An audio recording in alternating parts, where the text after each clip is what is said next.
Bismillahirrahmanirrahim. Assalamualaikum warahmatullahi wabarakatuh.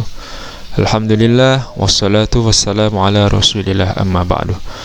Pemirsa pecinta Al-Quran yang dirahmati Allah subhanahu wa ta'ala, pada tayangan kali ini kita akan membahas tentang 6 fakta penurunan Al-Quran menurut keterangan Al-Quran itu sendiri. Namun sebelum itu, silahkan like, subscribe, dan komen pada channel ini untuk mendapatkan informasi dan pembelajaran tentang Al-Quran. Baik, 6 fakta penurunan Al-Quran menurut Al-Quran. Yang pertama, Al-Quran diturunkan pada Lailatul Qadar. Ini didasarkan pada firman Allah subhanahu wa ta'ala, A'udzubillahi minasyaitonirrajim, Bismillahirrahmanirrahim, Inna anzalnahu fi lailatul qadar. Sesungguhnya kami telah menurunkannya Al-Quran pada malam Qadar. Surah Al-Qadar ayat 1. Penurunan Al-Quran pada Lailatul Qadar ini adalah penurunan Al-Quran secara menyeluruh, secara utuh dari sisi Allah subhanahu wa ta'ala di Lauh Mahfud ke Baitul Izzah, ke langit dunia. Jadi yang diturunkan pada malam Qadar itu adalah Al-Quran secara keseluruhan. Kemudian yang kedua, diturunkan pada malam yang penuh dengan keberkahan. Firman Allah, Inna anzalnahu fi lailatin mubarakah, Inna kunna mundirin. Sesungguhnya kami menurunkannya pada malam yang diberkahi, sungguh kamilah yang memberi peringatan. Surah Ad-Dukhan ayat 3.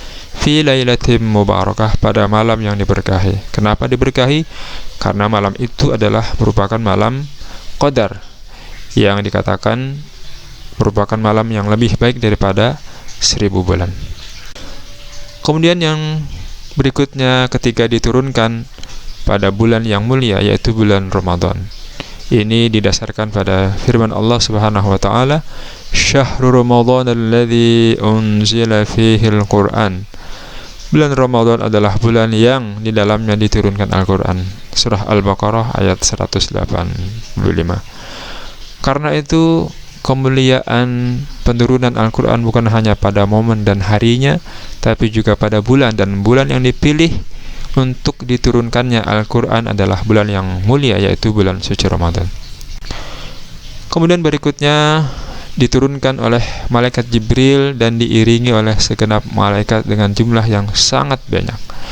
Ini didasarkan pada firman Allah, Tanazzalul malaikatu warruhu fiha biizni rabbihim min kulli amr. Pada malam itu turun para malaikat dan ruh Jibril dengan izin Tuhannya untuk mengatur semua urusan. Malaikat yang mengiringi penurunan Al-Quran ini menurut keterangan ayat ini jumlahnya sangat banyak. Jumlahnya sangat banyak ini bisa kita dapati pertama dari kata tanazzalu, yang berarti turun secara bergelombang, turun dengan berbondong-bondong wajah.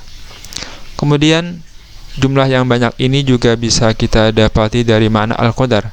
Para ulama mengartikan Al-Qadar itu dengan 3 makna. Yang pertama berarti kemuliaan, yang kedua berarti ketentuan, yang ketiga berarti sempit. Dimaknai sempit karena pada malam itu banyaknya malaikat yang turun sehingga malam menjadi sempit. Karena itulah kemudian para ulama mengartikan salah satu makna Al-Qadar dengan arti sempit. Kemudian ar-ruh. Ruh di sini para ulama kebanyakan menjelaskan adalah malaikat Jibril. Jadi Al-Quran turun pada Lailatul Qadar dengan diiringi oleh begitu banyak malaikat dan dipimpin langsung oleh malaikat Jibril. Kemudian yang berikutnya, jika Al-Quran diturunkan pada gunung, maka gunung akan hancur.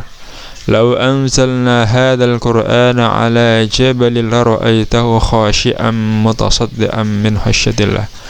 Sekiranya kami turunkan Al-Quran ini kepada sebuah gunung, pasti kamu akan melihatnya tunduk terpecah belah disebabkan takut kepada Allah subhanahu wa ta'ala.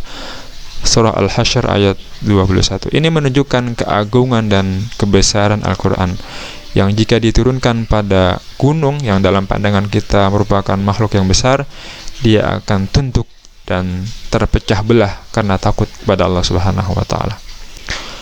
Kemudian yang berikutnya diturunkan secara berangsur-angsur pada Nabi Muhammad sallallahu alaihi wasallam. Firman Allah, wa Qur'anan faraqnahu litaqra'ahu 'alan nasi 'ala mukthi wa nazzalnahu tanzila. Dan Al-Qur'an kami turunkan berangsur-angsur agar engkau Muhammad membacakannya kepada manusia perlahan-lahan, dan kami menurunkannya secara bertahap. Surah Al-Isra ayat 106. Nah, pada penurunan pada pasal ini yaitu bahwa Al-Quran diturunkan dari langit dunia kepada Nabi Muhammad secara bertahap, secara berangsur-angsur. Para ulama mengatakan bahwa waktu yang dibutuhkan untuk penurunan ini yaitu selama 22 tahun, 2 bulan, 22 hari. Demikianlah fakta tentang penurunan Al-Quran. Terima kasih sudah menyaksikan tayangan ini. Mudah-mudahan memberikan manfaat.